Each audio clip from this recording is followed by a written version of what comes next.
Okay, I had one of you guys ask me a question on my YouTube channel, and you said you needed help because you want to act a certain way, you want to behave a certain way, but then you don't do it. It's like the age-old problem, and you're not the only one who struggles with this. We all struggle with this, right? How many of you guys have ever tried to keep up a fitness plan or a diet plan, or tried to form some habit, or try to get better at studying, and you end up scrolling through social media instead of doing your studying, right? This is an age-old question. Even the Apostle Paul wrote about this, and he said, the things that I want to do, that I don't do, but the things that I don't want to do, that I do. But he goes on to say, it's not me. It's like the sin warring within me, right? So we all have these things that we want to do. We'd say, oh, I'm going to eat more broccoli and less French fries, or I'm going to get to bed by 9:30 every night, or I'm going to, and then everything gets in our way, right? Everything comes against us that we don't want to have come against us. So I want to give you guys some helpful hints that will help you get over that rut. If you feel like you're doing the things you don't want to do and the things that you want to do, you're not doing that. So I want to give you, I don't know how many tips, a whole bunch of tips to help get in place the things you want to have happen and not keep getting side railed from what you don't want to have happen. So first thing I want you to do is visualize. I want you to imagine yourself as if you've already overcome that thing, as if you've already become the way you want to be, right? As if you've already arrived. And I want you just to take a couple minutes each day and visualize what your life would be like if you already quit that bad thing, or you've already begun that good thing. You've already arrived at that place, and just close your eyes and really try to visualize, imagine everything. Imagine what it will look like, what you'll look like, what it will be like. There's power in that. There's a lot of power in that. You guys know they've done studies, all different kinds of studies of someone sitting in jail and just envisioning him playing the perfect golf game. And he did that every day for years. And when this person finally got out of jail, they played the perfect game of golf, and they had never done that before. They've done studies with basketball, and they've taken a group of people, made them practice free throws, like literally out on the court for 2 hours a day. And then they took the same group of people, a different group of people, but the same number of people, had them sit in the locker room and envision themselves making the baskets, doing the free throw. And then when it came out after the certain period of time, when they went and tested their skills, do you know that those who visualized making those baskets and the free throws actually did better than those who practiced it? So that's like real life, scientifically proven, have done those things. So the second thing I want you to do is find some self-care habits that fill you, that rejuvenate you, that bring you back. And not just self-care, it can be other things you like to do too. But see, a lot of times we turn to things that we don't like, bad company, bad crowds, eating mindless junk, drugs, alcohol, whatever, because we're stressed out beyond belief. We're overtired, overworked. So if you can, which you can because you're in control of your schedule, schedule some time to do stuff that fills you up, that gives you rest, that nurtures you, whether that's walking out in nature or reading poetry. Only you know what's going to fill you. That will also help you, because when we're filling ourselves with whether it's scrolling through social media, drugs, alcohol, whatever, we're getting hits. We're getting hits of dopamine. We're getting that feel good, thing, that neurotransmitter to our brain that makes us feel better. So if we do things that make us feel better and that take the edge off the stress, like different self-care and rest and relaxation things, then we won't feel the need as much to dull our emotions through food or whatever, bad company, drugs. The third thing is get rid of temptation. Sometimes we have to do this temporarily. That's what I had to do when I had a real bad, like, overeating, junk food addiction kind of. I could not have sweets or candy or cookies or anything in the house. And there was a certain period of time where I could not have it in the house, or I would eat all of it. There was no moderation.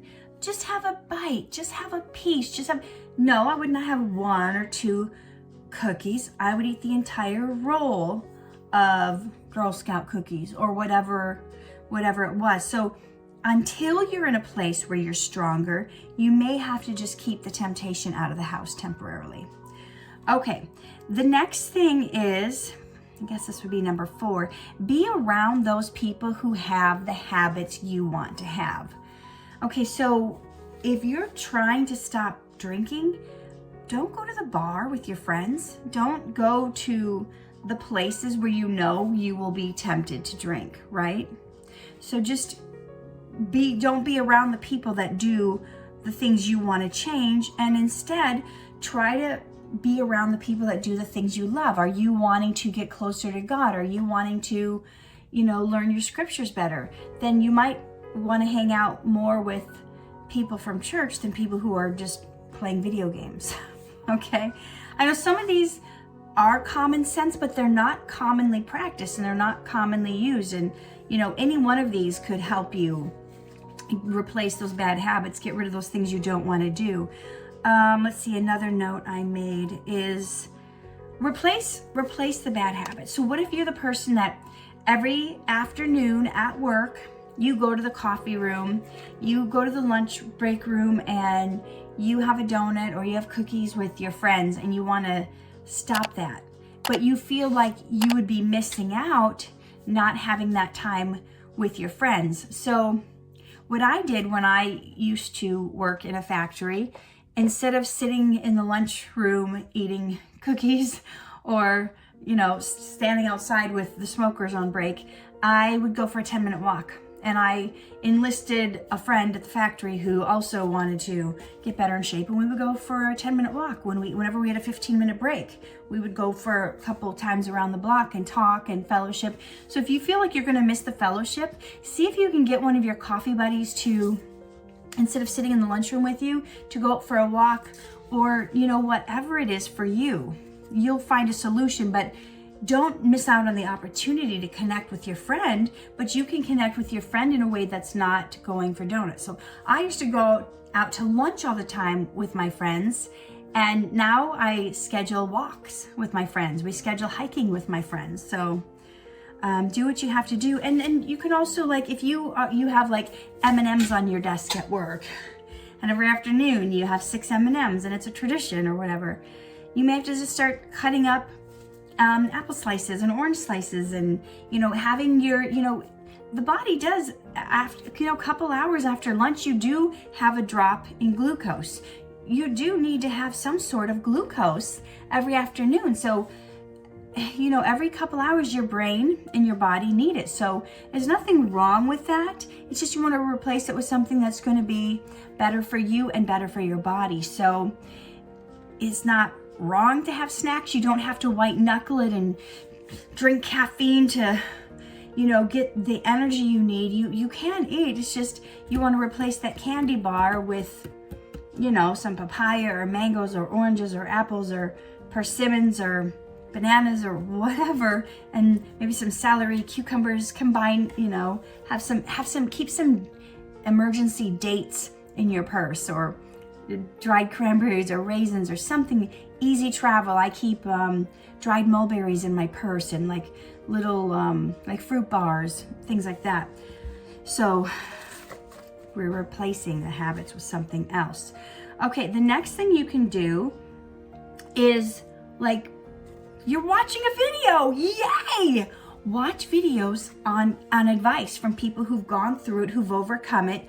Get some advice, watch videos, read blogs, do whatever you can to get advice, because you never know if there's one tip that maybe you haven't thought of that someone might give you that can put you over. to make that next leap. Another thing you can do is either join groups or have an accountability partner. They've done studies that have shown those who have workout buddies are more likely to work out, because if I have committed to you that we're going to go to the gym every day at 5 a.m., if I'm not committed to you to do that, I will just push snooze. I will just sleep in. I'll say I'll go later or I'll go after work, and it doesn't happen. But if I know you're up at 4:30 and you're waiting for me to come pick you up, I'm probably not as likely to hit snooze because I know you're waiting on me. So have that accountability partner. Some people, when they're trying to get off alcohol or drugs, will join a group. They're a group of like-minded people who want to do the same thing you want to do. They want to get off the things that they're addicted to. Or you join an exercise group, people that all want to exercise. But join groups or have an accountability partner. Develop other strategies, habits, fun things, hobbies to keep your mind off the stuff that you know is pulling you in the wrong direction. So is it taking a writing class? Is it joining a pottery class?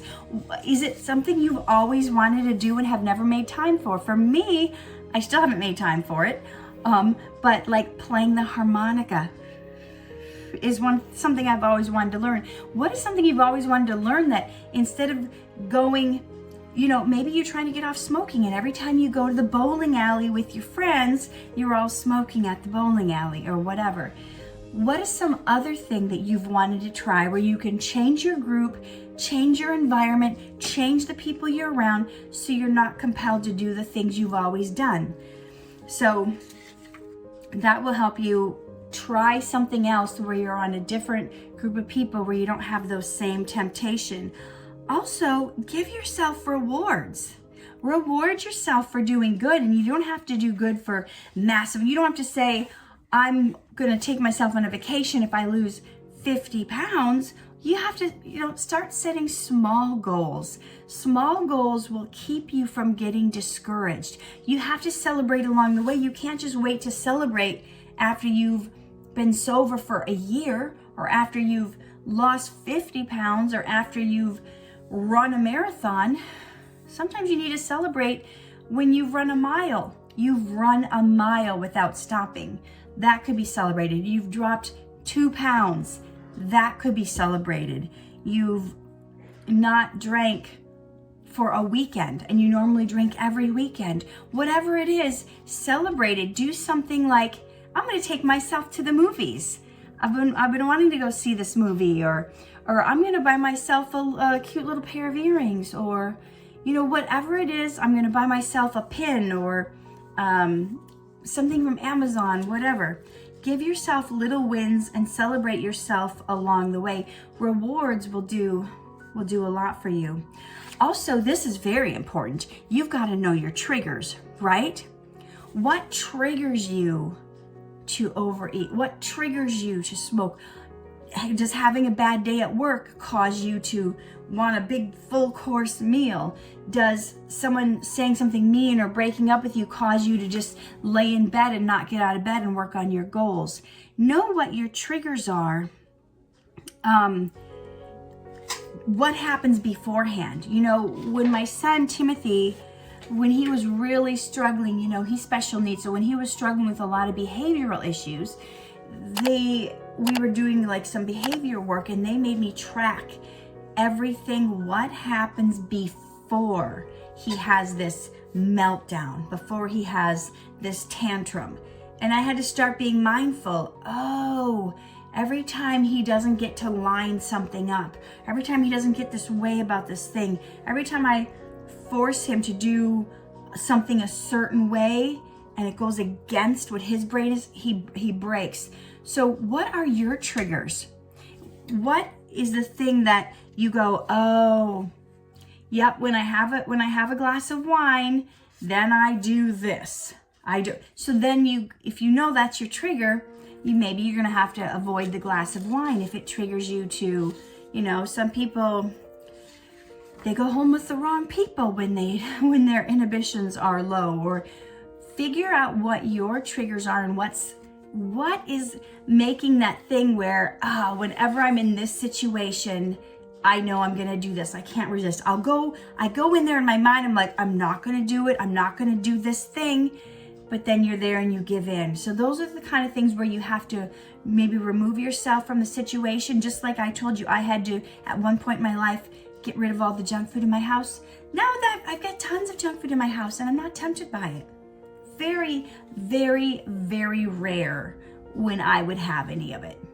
And I also have like set, I don't want to say rules, but if I'm like, oh my gosh, that chocolate or that whatever sounds good, am I hungry or is it an emotional thing? So that was another tip.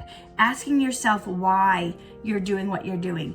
Are you going after these cravings that you know aren't good for you because you're actually just literally hungry and you have been forcing yourself to diet or forcing yourself to only have carrot sticks and you're just literally hungry?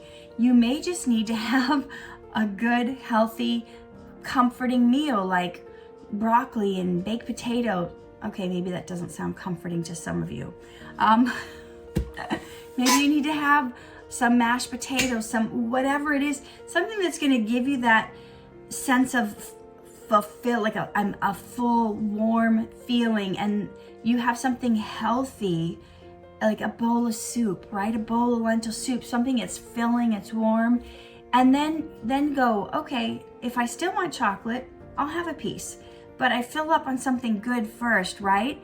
Sometimes your body calling for those sweets that you don't think you can resist is because your body just needs some glucose.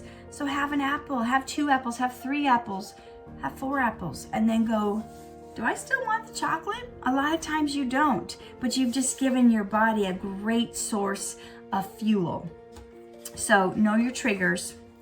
The next thing you can do is ask yourself some questions, right? I'm big on this. Those of you guys who watch me, I'm big on asking yourself questions. Why am I doing this? What is causing me to do this? Start journaling. If you've got a habit you don't seem to break, start to write down every reason you think you might be doing that. Write down everything that you think might trigger you, and start to do what I had to do with my son. What happens before this trigger?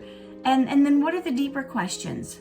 Why am I doing this? What compels me to do this? Why do I feel the need to do this bad habit? And do the reverse. If you've got a good habit, God, show me why I'm not doing this good thing. Why do I just seem to have like resistance when I know I want to do this thing and this thing is good for me or it's part of my dream or passion? I just can't seem to do the work involved to make it happen. Those things will be revealed to you if you journal and pray about it. Okay, so the next thing you need to do, this one is huge, huge, huge. Prepare for slip-ups. Prepare in advance for slip-ups. So let's say you're trying to go vegan and you're going to a potluck, but you don't bring anything except a salad or I don't know, maybe you don't even bring that. You just show up and you assume that there will be something for you. This has happened to me many times. Christmas party, I would go to my friend's Christmas party every year. No, I know your dietary restrictions. I will have stuff for you. And I'm not prepared. And because, he makes these loaves of bread, but he puts salmon paste on them, not realizing that vegans don't eat salmon. And then, no, but you can have these grape leaves. And I've purchased grape leaves filled with, vegetables and rice, and go to have his stuffed grape leaf only to find out he puts meat in his stuffed grape leaves. Okay. Just give me the bread without the salmon on it. Oh, I put the salmon spread on all the bread. There is no bread without it. Okay, well, you can have the corn. Okay, about to dish myself a big thing of corn. Just to be safe, did you put butter in the corn? Oh, yeah, well, yeah, there's butter in it. Is that not vegan? And I'm luckily by this time knew to prepare. I didn't prepare enough, but I had a bag of grapes in the car, so everyone's inside eating Christmas dinner, and I'm in my car eating a bag of grapes. But I was prepared.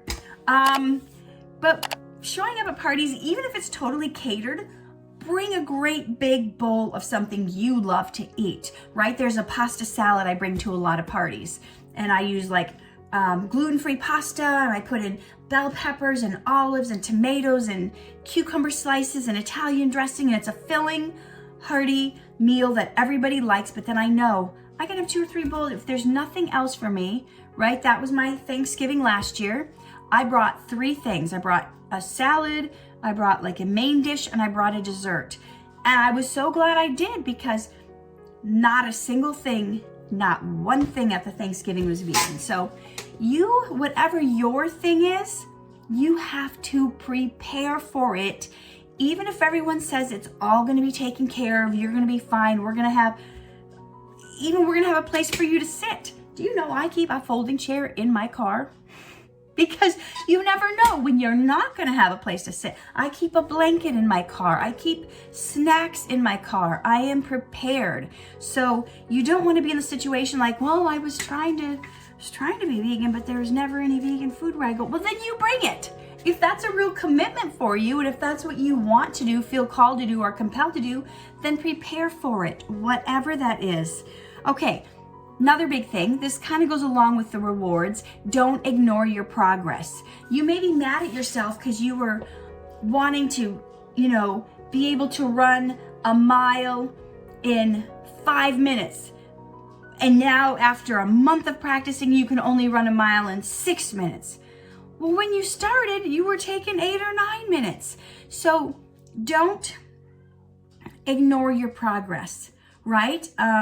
Maybe you're the person that you're struggling with bulimia and you would throw up after every meal. Well, maybe you've been working on it and now you only throw up once a day instead of 3 times a day. Don't be mad and berate yourself just because you haven't totally got to your goal yet. And still, keep asking yourself the questions of, why am I doing this? Why do I feel compelled to do this? What triggers this? Am I stressed? Did I have a bad day at work? And then come up with ways you can get over that. How do I lessen the stress? If I know stress is what triggers this, what are some self-care things I can do to lessen the urge to do that? And lastly, you know what? The last thing I want to say is set small goals. Do not set gigantic goals. You may have a lot of goals along the way to the big goal, but start with tiny little goals. I don't, like some people will go, if they're trying to stop drinking, I'm not going to drink alone. I won't drink at home. So they wait till they're in social situations. If I'm around my friends, I'll have a drink. If they're, they start, or some people, if they're trying to eat healthy, I'm not going to keep that junk in my house to eat, but if I'm going out to dinner, if I'm having, people have cheat days, or they have, so they can be good, and then they have something to look forward to. On Friday nights, my girlfriends and I, we go to the tapas bar and we get all the appetizers, and I only have that one drink once a week with my girlfriends, and we're enjoying ourselves and we're having some fried food. Maybe I'm not normally doing that. But set small goals, a 2-pound goal, not a 50-pound goal.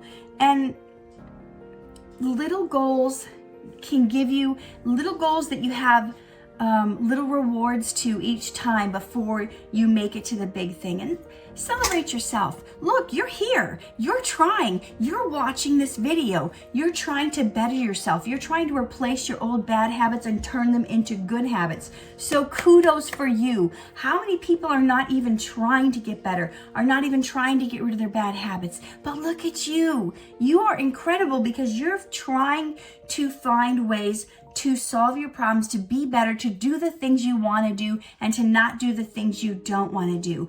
Don't be hard on yourself when you slip up. Don't throw in the towel. How many people say, I just overdid it this meal, so the whole rest of the day, I'm just gonna eat like a pig and start over on Monday. I've done that 600 million times, okay? You can start over the next meal. You could start over the next bite. When you could be halfway through your big plate of stuff that you know is not good. And you could, you know what? Forget it. And scrape it all into the garbage. Have a glass of water, brush your teeth, and then next meal you make a salad. And prepare, right? Just like I talked about bringing a salad, prepare your snacks in advance so you don't wait till you're hungry to make your snacks. You have them ready to go. Whatever your thing is, you have your jam session ready, you have your instruments with you, you have your basketball with you, you always have the change of clothes in the car. You know, when I was really going after the acting, pursuing it, I would have multiple changes of clothes in the car because you could get a call from your agent, oh, we need you to go audition for this thing and this thing.